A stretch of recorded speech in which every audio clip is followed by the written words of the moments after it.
Hi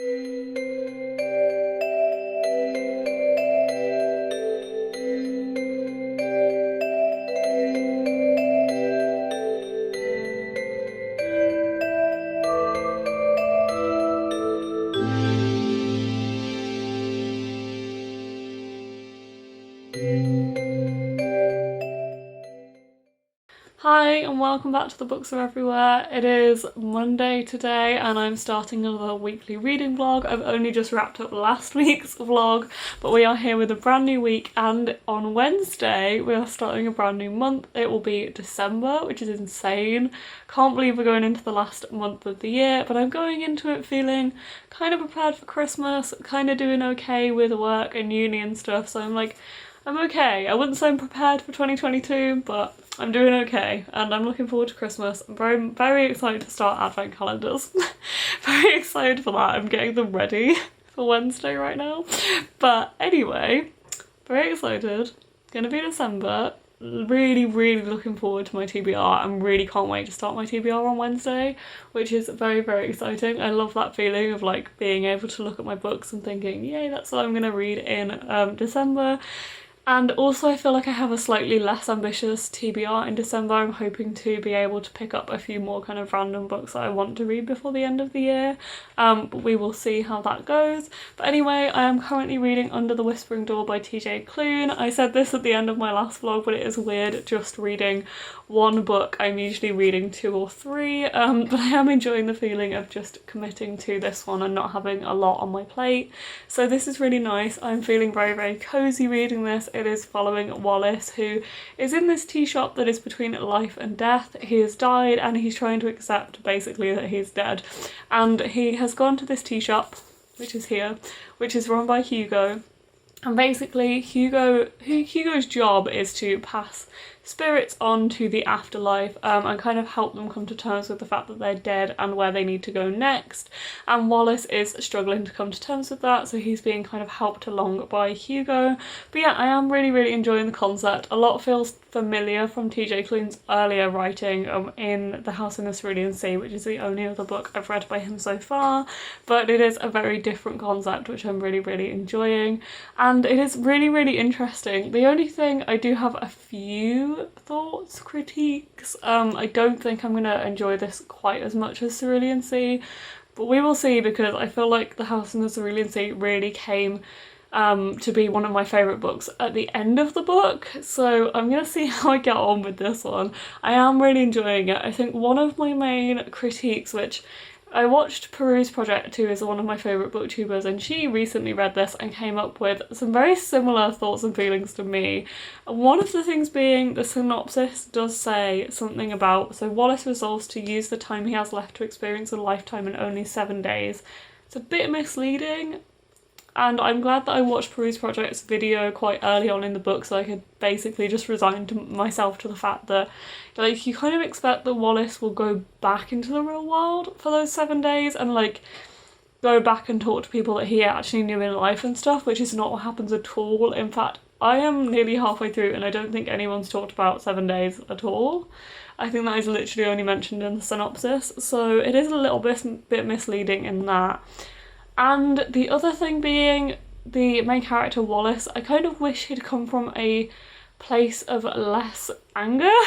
I feel like his kind of transformation, which I'm obviously seeing as we go on, is very quick, it's very sudden, and it's a little bit far-fetched in a way that he would, like, obviously death is going to kind of do that to you and you're coming to terms with a lot, but he does completely kind of change. And I feel like with it is similar with the main character Linus Baker in The House of the Cerulean Sea, where he's coming from this kind of place of like being quite cynical, but he's not heartless, whereas Wallace kind of seems like heartless at the start of this. Like, the first chapter he's brutal, and seeing him kind of change throughout the story, although it's obviously really, really nice to see that, does feel a little bit far-fetched, and I wish it'd come from a place where, like, that seemed a bit more possible, I guess. But other than that, I am really, really enjoying it. Really, really want to read on, and hoping I can read a big chunk of this one today. The chapters are quite long as well, which is my only thing,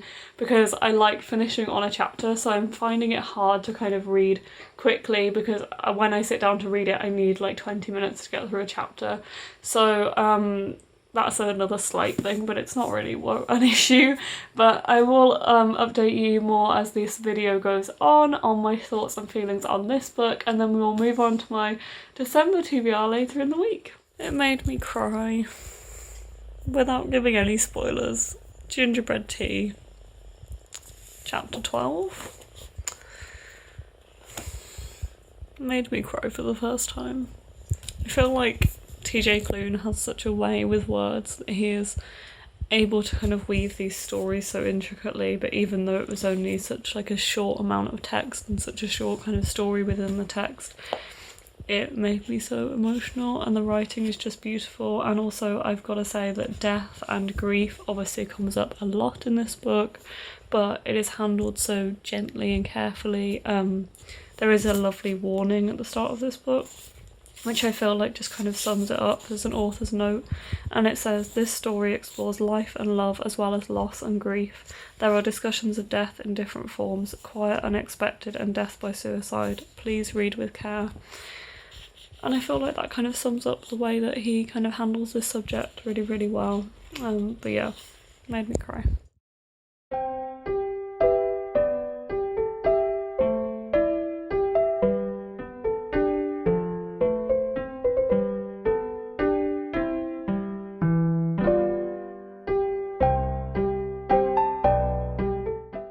Hi guys, it is Tuesday after uni, and I thought I would just give you a quick update before I go for a run and don't look and take my makeup off and stuff. So I thought I'd just give you a quick update now. I am this far through Under the Whispering Door. I read to page 297 last night, so I have roughly 80 pages left, which I am very confident that I can finish today. It is the last day of the month today, last day of November. Very, very excited to start those books there tomorrow, and wondering which one I should start first. I think I know which one I'm going to start first, but I'll wait until tomorrow to tell you guys, so it's a surprise. But anyway, I don't really think I have a lot to add about this one. I feel like I'm feeling very similar to how I was yesterday. There is kind of this bargaining element with the 7 days now that has come in. It just literally didn't come in until very late in the book. But I'm really, really enjoying it. I really enjoy the setting. I really, really like the characters. It has made me very, very emotional. I'm getting very, very attached to the characters now, just as I kind of wanted, and what I felt at the end of The House in the Cerulean Sea as well. I got incredibly attached to those characters, and I'm feeling very similar about this one now, which is very, very nice, because it's kind of what I wanted from a TJ Cloon book. But yeah, I'm really, really enjoying it. So many good things. I will update you tomorrow once I've actually finished this one, but I think for the rest of the day I'm gonna have a run, because I haven't managed to run for the past week because of various things, including the snow. I'm just not having time because the nights draw in so early and it's so dark so early and up until like 8 AM that I just don't have time. Like last week I kind of just didn't have time, and then it snowed, so I really didn't have an option to run, because I don't like running in the dark at all. So I'm gonna go now while I can, while I have time, and it is still light out there and the snow has melted. So I'm gonna do that and hopefully get to read more of this today and finish it by tonight, which I'm fairly certain I will. It is like a slow book, but it's a nice kind of slow. Like, it's easy to read, but it's also slow, which I really like. It feels like a very warming book, which I really like. It feels like having a hot cup of tea or a blanket wrapped around you. It's very comforting and cozy, which I love. But anyway, I will update you soon when I have finished this one, and we will start my December TBR tomorrow. So guys, I finished Under the Whispering Door last night, and I cried so much. I cried pretty solidly for the last like 40 pages, and then the last kind of like 10 pages I was sobbing. So I absolutely loved it so much. I will give full thoughts and feelings in a bit, but I'm about to start my first read of December. White Rabbits, everybody. Welcome to December. Very excited for my TBR, and I thought I'd get a head start by starting The Sister Who Ate Her Brothers as a first book on my TBR because it is so short and I want to feel like I'm making progress quite quickly with this one. I have some plans for December that I want to get through some books before the end of the year and like smash some books out, so I'm going to start with this one and we'll see how it goes.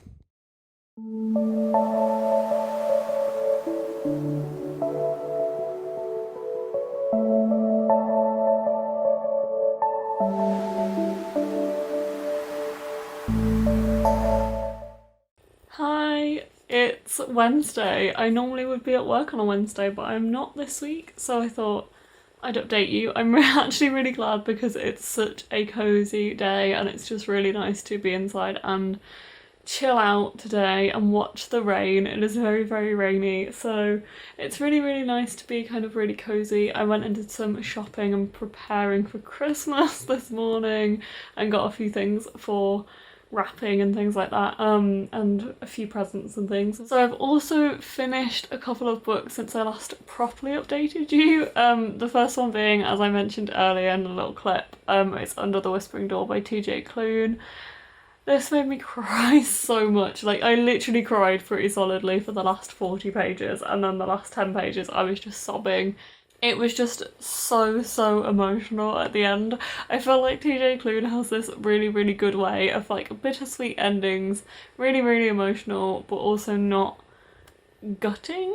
Like, it's heartwarming as well. It's so heartfelt and heartwarming rather than being like really, really sad.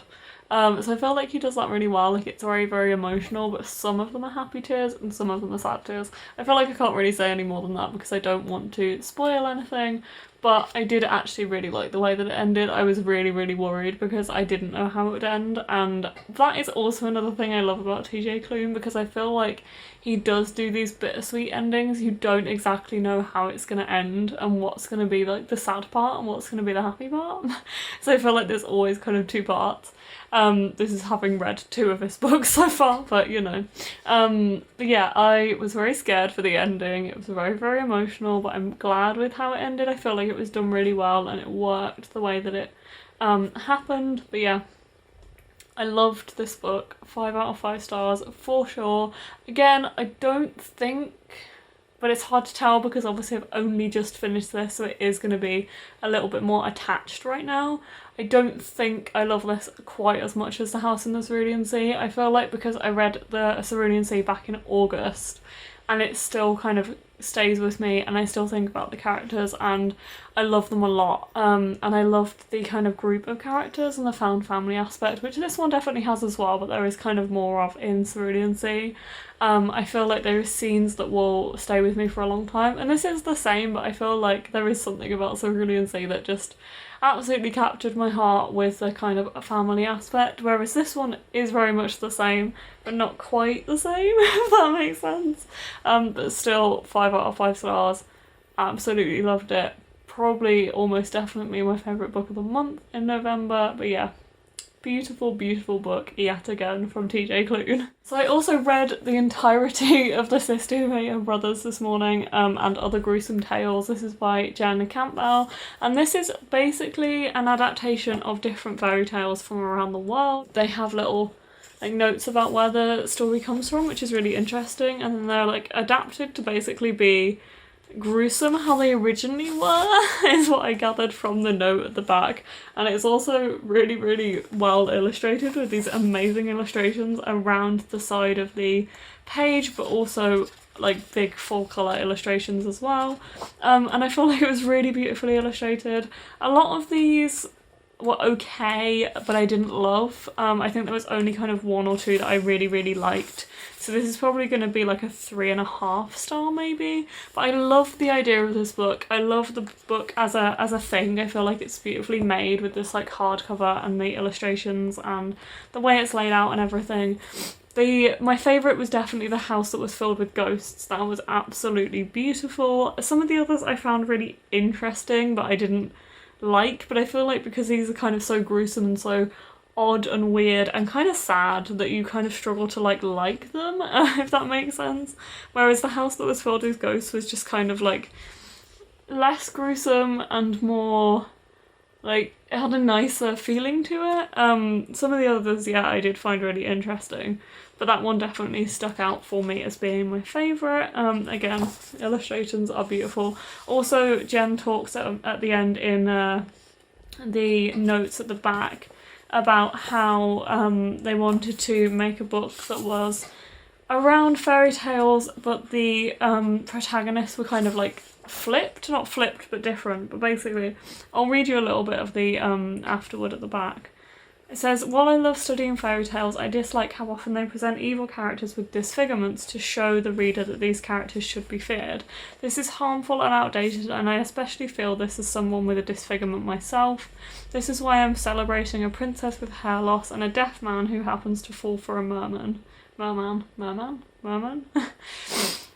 In The Princess Who Ruled the Sea, a young woman who has had her fingers cut off is not scorned or seen as monstrous.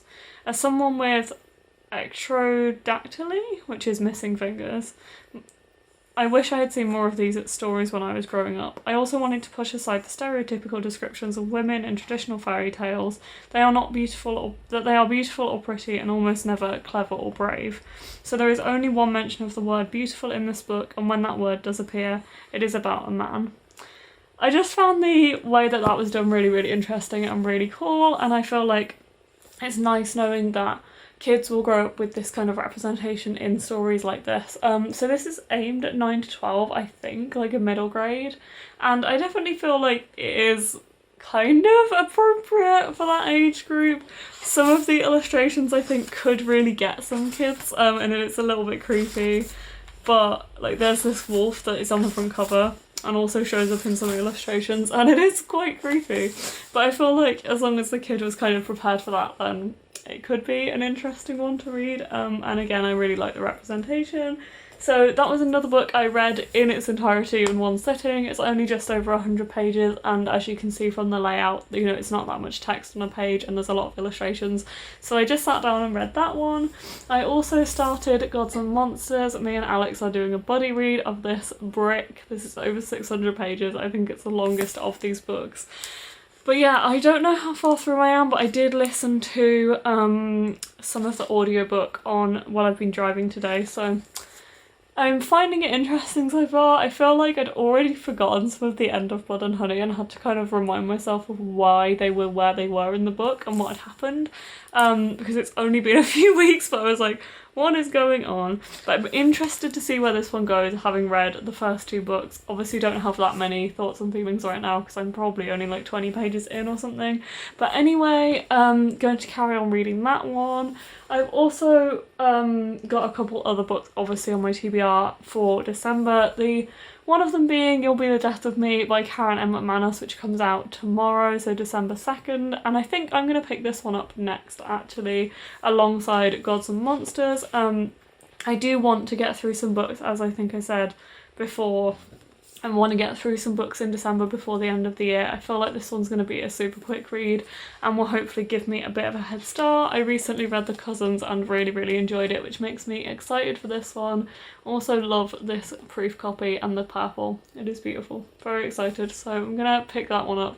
Just whack myself in the face with the tassels, but oh well. So yeah, I'm going to pick this one up soon as well and be reading Gods and Monsters and this one.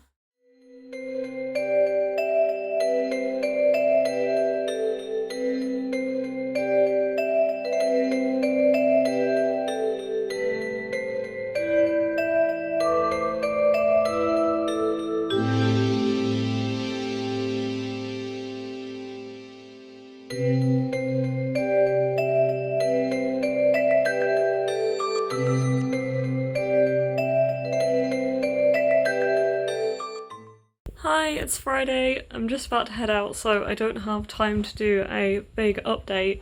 I am really enjoying You'll Be the Death of Me, which I'm currently reading, which is Karen M. Mcmanus' new book, which came out yesterday, but I had a proof of it, so I started it on... what day are we on? I started it on Wednesday, I think.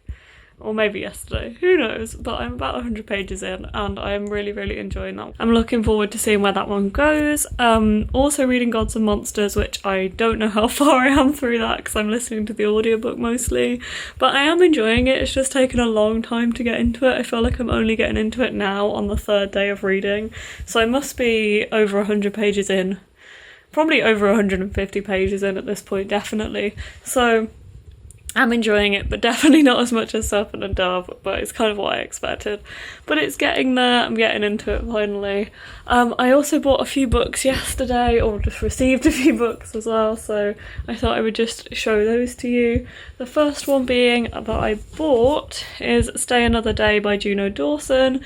From what I understand, this is a YA thriller that is set around Christmas. It says 4 sleeps till Christmas, 3 siblings, 1 big secret on the front of it.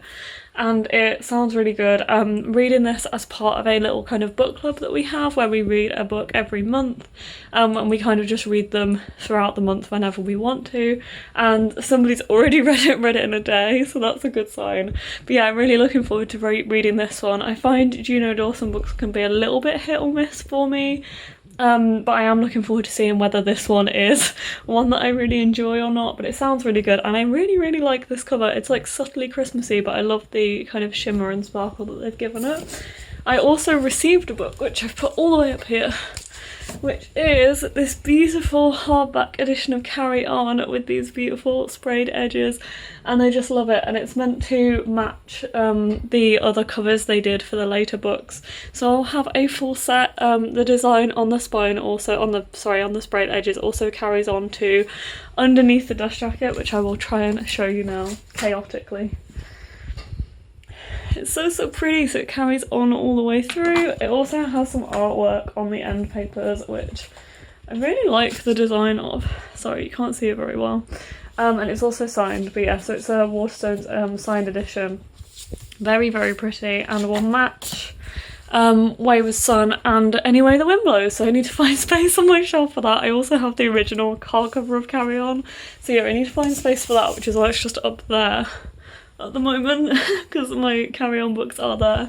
But anyway, I'm gonna head off now. I will do a proper reading update of how I'm finding You'll Be the Death of Me and Gods and Monsters very soon, but I'm gonna head to uni now for a class, so I will speak to you soon. Hi, it is Friday evening now, and I thought I would give an update while I have the time because I am working this weekend and I don't know how much I'm gonna read or update you guys, so I thought I would just give you an update on what I am currently reading and how I'm finding it, because I said earlier I would properly update you at some point.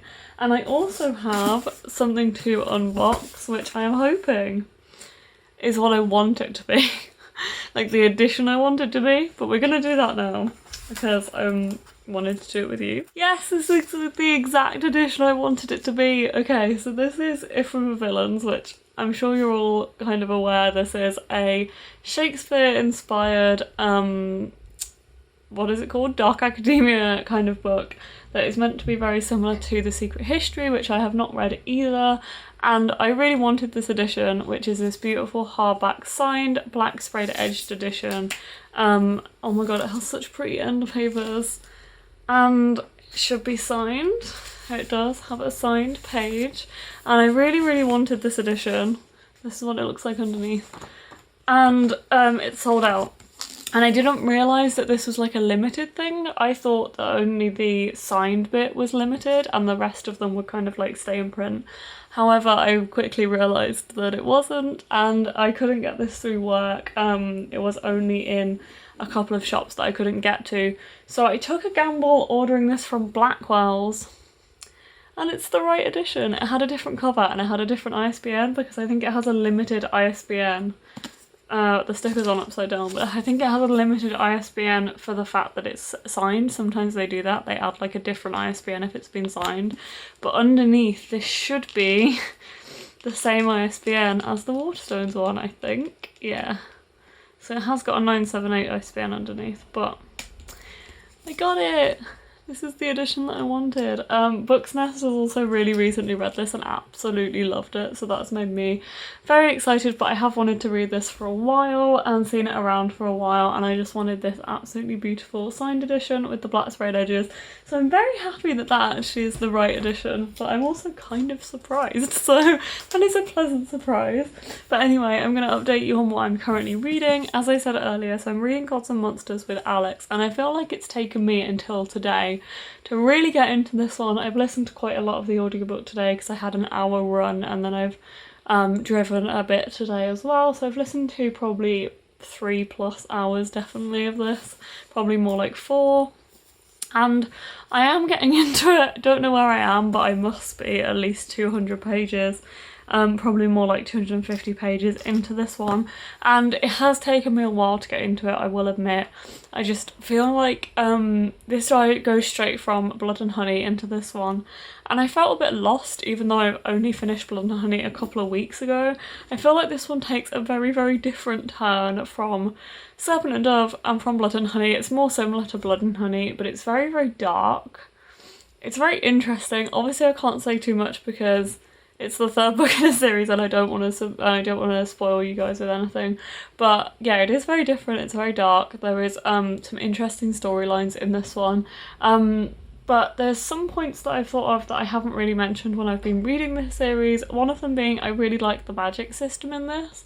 So Lou, who is one of the main characters, is a witch, and the way that kind of magic exists is these kind of patterns that they see, which are like gold patterns, like light patterns, which I think is really cool. I think it's really, really unique, and I've always kind of liked that about the magic in this series.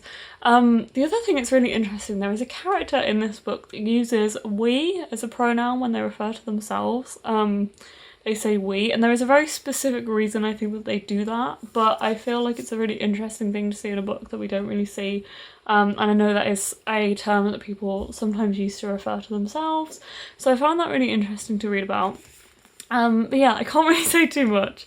I'm having mixed feelings about it because I love Serpent and Dove so much, and Blood and Honey does take a very different turn, and I feel like, again, this one is very different. Definitely Serpent and Dove I absolutely love, and I don't think that this is going to top Serpent and Dove by any means, but I am enjoying it. It's just very different in the way that things are happening, and I feel like Serpent and Dove is so kind of focused on a couple of people and their relationships, whereas the others take kind of more plot heavy focuses, I guess. They focus a lot more on the plot and kind of what is happening in the world and with the magic systems and stuff, which is still interesting, but it's not really what I like from these stories. I feel like you find out in the first book that Shelby McKeown has this real talent for writing friendships and romances, and then you get so kind of wrapped up in the plot that it doesn't shine through very often. But I had a bit in Gods and Monsters today that made me tear up and made me really emotional, and I was like,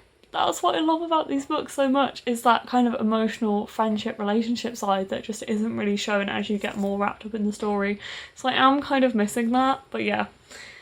I will give my full thoughts and feelings once I've finished it next week, but it's a mixed one. It is a mixed bag, but I love Serpent and Dove so much. I just want more like that, and it's very different. Anyway, I'm also reading You'll Be the Death of Me by Karen M. Mcmanus, which came out yesterday on the 2nd of December. So happy book birthday to Karen M. Mcmanus for that one yesterday. I'm 102 pages into this one at the moment, so roughly a third, yeah. And I'm really, really enjoying this one. I do love Karen M. Mcmanus's writing. I feel like she has this amazing way of writing that you just don't want to put it down, you just want to know what's happening. So I read 100 pages of it yesterday, I got really sucked into the story, and I feel like I'm going to get even more sucked in as we go on, which is very, very exciting. This one I didn't know anything about going in because my proof edition has no synopsis at all, so I have no idea what it is about, and I didn't look it up purposely because I wanted to go in completely blind, but having obviously read 100 pages and the synopsis now, I can tell you guys what this is about. So it's following 3 teenagers who were friends early on in their lives, so like primary school, high school, early high school. They're now still in high school, I believe, but a lot later on, and they end up skipping school, which is like a throwback to when they were friends before. And they skip school and they've not really talked for a while, but they end up going away for the day together, and they come across this person who is their elected class president, just been elected class president, and they basically follow him and they come across a body. And I won't say any more than that because I don't want to spoil things, but really interesting so far. Love the dynamic of these three teenagers. I feel like Karen M. Mcmanus does multiple points of view perspectives really, really well, and I like the three teenagers in this. I feel like they are different enough, but they have obviously their own kind of interlinked kind of situations and troubles and problems and stuff. Really, really interesting. Really looking forward to seeing where this one's going. Really wrapped up in it, and also a little bit creeped out, which I'm enjoying. But yeah, it's a little bit chilling already. So looking forward to reading more of this one, and I'm really, really enjoying it. Also enjoying Gods and Monsters, but yeah, having mixed feelings. But yeah, it's all good. And excited about the books I have bought, and that this is the edition that I wanted it to be, which is very, very exciting. But anyway, I'm hoping to read more of You'll Be the Death of Me tonight. Don't know how much I'll be able to read over the weekend because I'm working, but I will try and keep you guys updated and then wrap this vlog up on Sunday.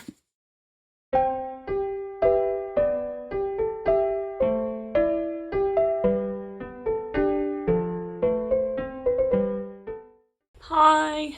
Ignore my wet hair, it is Monday, and yeah, it's Monday.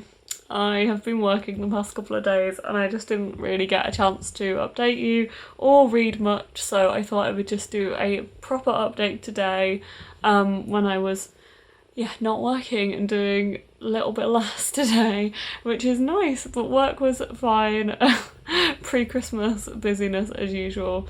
But last night we went out for our Christmas meal with work, which was really, really lovely, and just nice to actually spend some time with each other outside of working in the bookshop, so that was really, really nice. But I also got a few books over the weekend, one of which I haven't even unwrapped yet because I wanted to show you guys on camera, and I'm very excited for it. But the first one is Not My Problem by Kira Smith, I think. I looked up how to pronounce her name so long ago, but I'm pretty sure it's Kira Smith.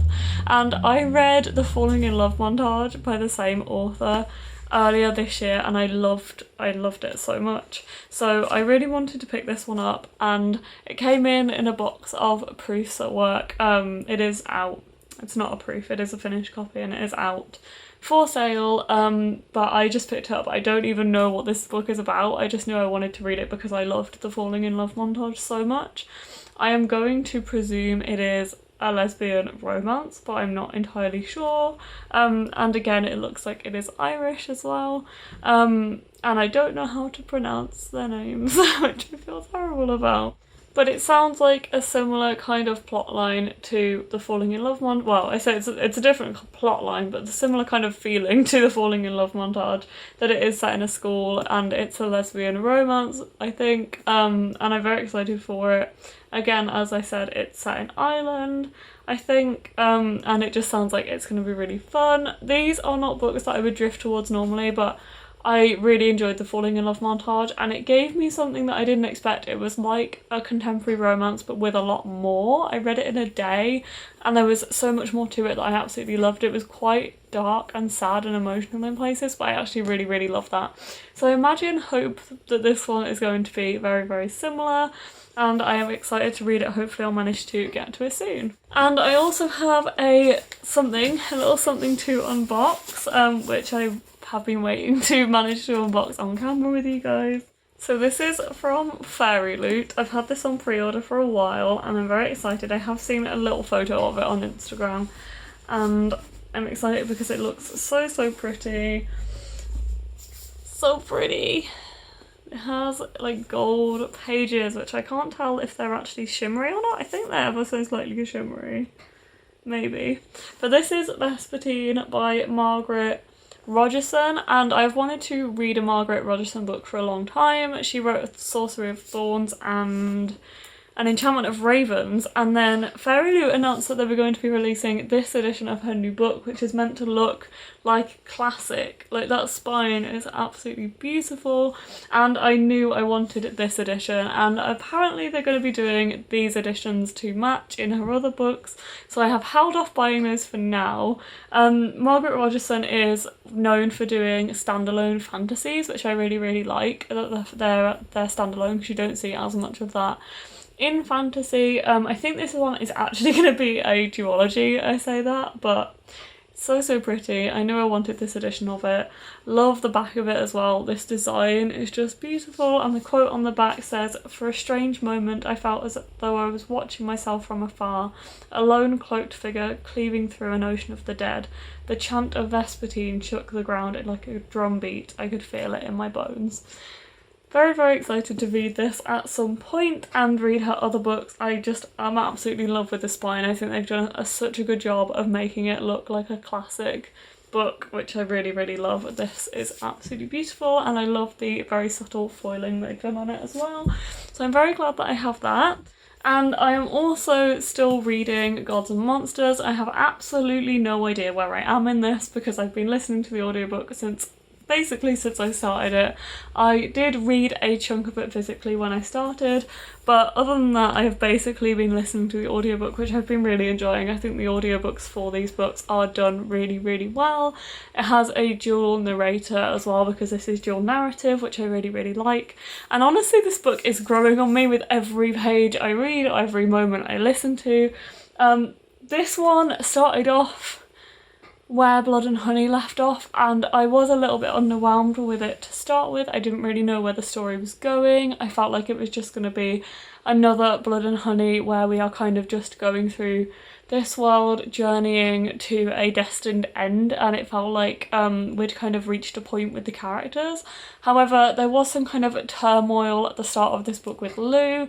Obviously, I can't really say that much because this is the third book, but there was a bit of turmoil at the start of the book with Lou, and there was also a bit with Reed later on, which has really got me, and I really like that because I feel like something that Blood and Honey was lacking was this kind of emotional development of the characters.